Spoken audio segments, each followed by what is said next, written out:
Josh Raven here with the Daily Dot at the European LCS Week 1, Day 2, joined by forg1ven from H2K Gaming. We'll start off with the off-season that has just happened between the seasons. Obviously you were a free agent, kind of looking around for offers, rumours, you had some offers from North America, some offers from Europe. So how did that all go down? What kind of offers were you looking at, and why did you decide to remain in Europe? I wasn't a free agent, I was in transfer list from Gambit. As free splits in a row already, I tried to go to Vienna LCS. The first split, but I was just W after I left. I almost went to Keras, but I went with Piglet. Then on the second split after SK, I was close to signing with CLG, they kept double lifts. Then this split, I was in Gambit, I was going to go to CLG, they decided to go through with Stixay. And like, best of luck to every team, of course. So my ultimate choice was either I would stay in European LCS. I mean, the H2K offer came pretty late in the season. Like, I was actually close to signing with an OGN team, like with 3 Koreans, 2 European players. So it didn't went through, although I kind of always wanted, now that I'm in a relatively young age, to go there. For various reasons, it didn't work out, so H2K offer came through. I played for them in IM Cologne. Then I revisited every other offer I had, and I came to the conclusion that I should at least for 1 year more try to succeed in something else than individual achievements, and I think H2K gives me the best opportunity for it. During your time in League of Legends, you played with various support players. Joining H2K now, you're with Vanda, formerly of Roccat. He's been praised very much as one of the best supports in Europe in his time. What do you think it's like? How do you rate playing with Vanda? Is it good for you now that you're playing with someone who is praised so highly? I think in general I have played with a lot of players, or a decent amount of players in my time in LCS, that they had the potential to be one of the best players in Europe or in the region in general. And somehow a lot of people, or a lot of people from them always managed to let themselves down.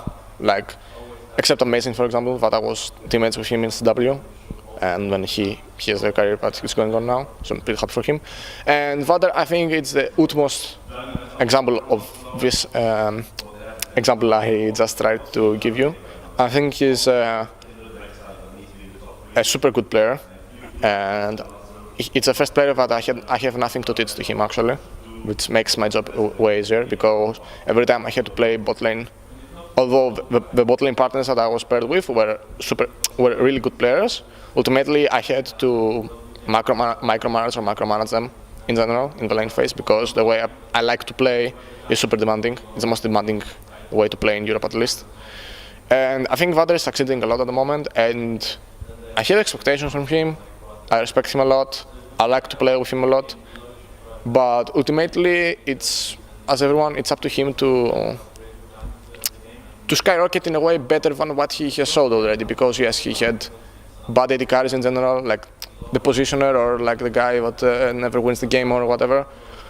And I think it's his opportunity. Like, if he wants to do something now, it's his chance to try the most, because we certainly have the ability and the potential to be the best in the West. Okay. Talking about you personally, there's a rumour, there's some talk going around, people on Reddit and Twitter and all that stuff. They say some things like you are difficult to work with and things like that. Now, has there ever been a situation in your time where this has been remotely true, or is it just bullshit? Yeah, I think in some part of it, it's obviously truth. I mean, I'm a rather emotional person, and my background is coming from, in general, from a lot of pressure and stuff. But on the team environment, I always managed to somehow keep the negative things of my character, the negative aspects of my character, away from my team. And I think I have succeeded in general. Not a lot, but I have succeeded in this. But always, like, whenever I play on a team with someone and I have a specific level as a player, I always expect that guy to play at least as me, or at least as what my evident level is inside the game. Because if not, then, like, for example, I play 10 hours a day and I give it my best shot, my best effort, and so expect things back. Because if people like underperform and like I push myself to my limits to not disappoint them, then there is problem. There is a huge problem there. So yeah, I guess there is some truth to it, but ultimately let's say that. I think I'm one of the rarest cases that I'm toxic in solo queue but not toxic in pre-made. So. Okay, well, what people say comes from obviously is you're very open about how determined you are to be the best, to win everything you can. So going forward into the LCS in this season, you yourself, goals for yourself and for your team, are you looking to be that number one? Do you think you can get there, overcome like these Fnatic Origin teams that have been dominating for now a season?